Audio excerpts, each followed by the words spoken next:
button, hit the sub button, hit the notification bell. You understand me? Subscribe to my channel. Follow me on Twitter.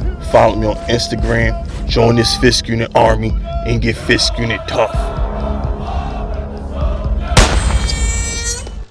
Alright, look. Giants dropped their unofficial depth chart. Okay, it means absolutely nothing. It really does. It doesn't mean anything. But it's always a good starting point. You know what I'm saying? It's like when Fisk Vegas starts creating artwork for the channel. You know what I'm saying? Like, whatever idea I start out with doesn't really mean anything. The only thing that matters is what I end up adding the music and effects to. You feel me? So it's like this depth chart is a cool starting place. You just want to get something going. But what really matters is who's starting at that third preseason game. Because now these teams they play that third preseason game because you don't have a fourth. So who's starting when the starters play the half? Whatever game the starters play like the first half in, that's the depth chart that I want to see. Because at that point you're dress rehearsing for Dallas at that point. Yeah, you feel me? So this one, yeah, with this one. But it is interesting how you got Bredesen, Glowinski at guard. We got our monster second round pick, Smith at the center. The tackles are the tackles. When we already know what time it is with our tackles. So that's looking like what the offensive line is going to be. Izudu and,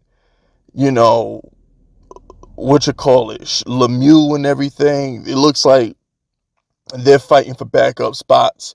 Matt Pert was getting abused by Kayvon the other day. Prayers up for my man Evan Neal in concussion protocol. God forbid he get hurt. If he get hurt, Danny ain't gonna have time to do shit. Thank God we got all those slot receivers who can get open quick, because if something happened to one of our tackles, we are cooked. Matt Pert is terrible. He is terrible. So, it is what it is with that. Beavers is listed as a starter next to Akurike, which is cool. You know what I'm saying? Let's see what Beavers can do.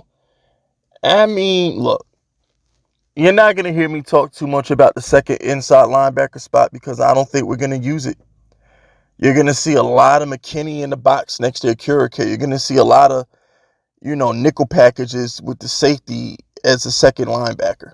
It's kind of like you play Madden, you play the 2-4-5, and you put the nickel, you put your safety at linebacker. Picture it that way. Who the hell used two middle linebackers in Madden anyway? You always get a safety. So it's like, it's more of a 3 safety look. I think what the Giants are probably going to go with. Pinnock is looking good. So I'm not really worried about that. Pinnock is lined up next to McKinney. He's going to be taking Julian Love's spot. And you got, obviously, Deontay and Adoree on the outside.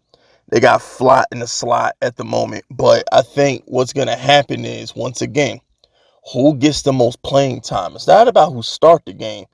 It's about who play the most. That's the thing. It's not about who start the game. It's about who get the most snaps. You'll be able to tell who they like most by who's getting the most snaps when they start doing dress rehearsal games. I don't know if it's going to be the second preseason game or the third preseason game, but one of these preseason games, the starters are going to play a half.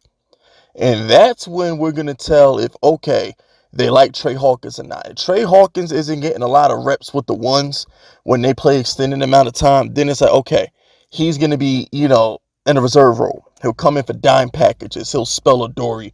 He'll spell Deontay. But for the most part, Hawkins is a backup if we're not seeing him play meaningful snaps with the ones when it matters.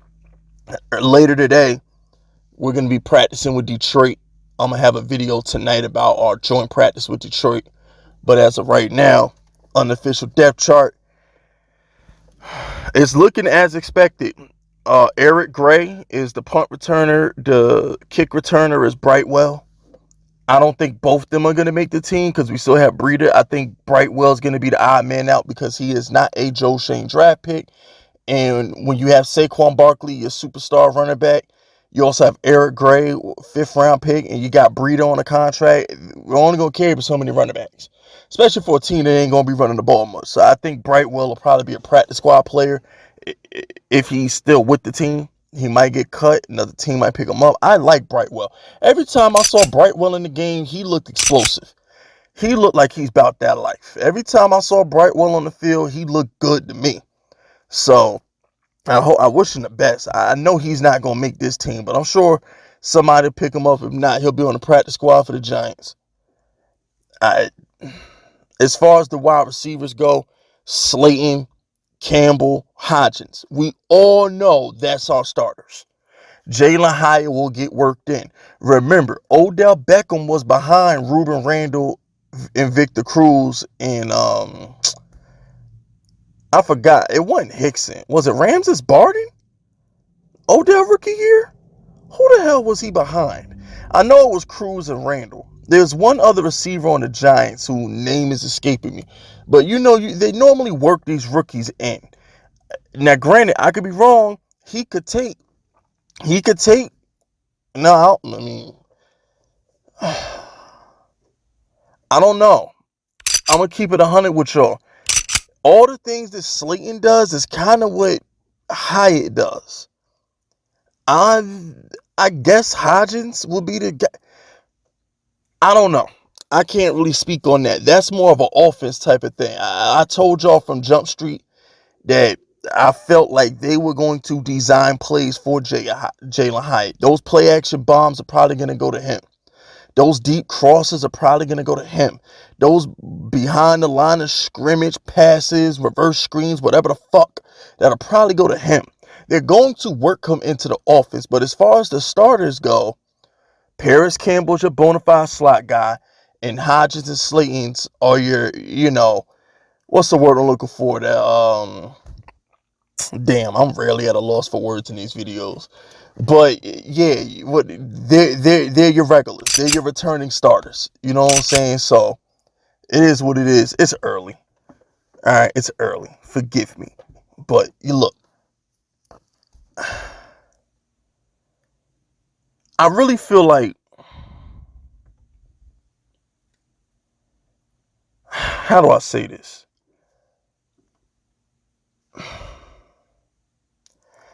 I'm just ready for the season. Normally Giants fans, and I'm going to rap on this, normally these little things matter. I'm going to keep it 100 with y'all. The past couple years in this Giants channel, little things like this used to matter to me. But I'm so confident in this coaching staff. I'm so confident in my quarterback that I don't give a fuck. Whoever they want to start, whoever they want to play, whoever they put out there, fine by me.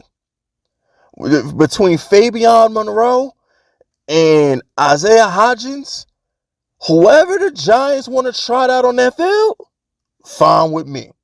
And this coaching staff we trust. So the energy for me really ain't, it's not there, man. I don't care, bro. I might be ahead of the game right now, but I'm on some Belichick shit. I feel like a Patriot fan. Have you ever seen Patriot fans complain about what Belichick do? Oh, well, if Belichick puts him in the game, he got to be good. That's how I'm really feeling with the Giants. But I don't give a damn about these camp battles.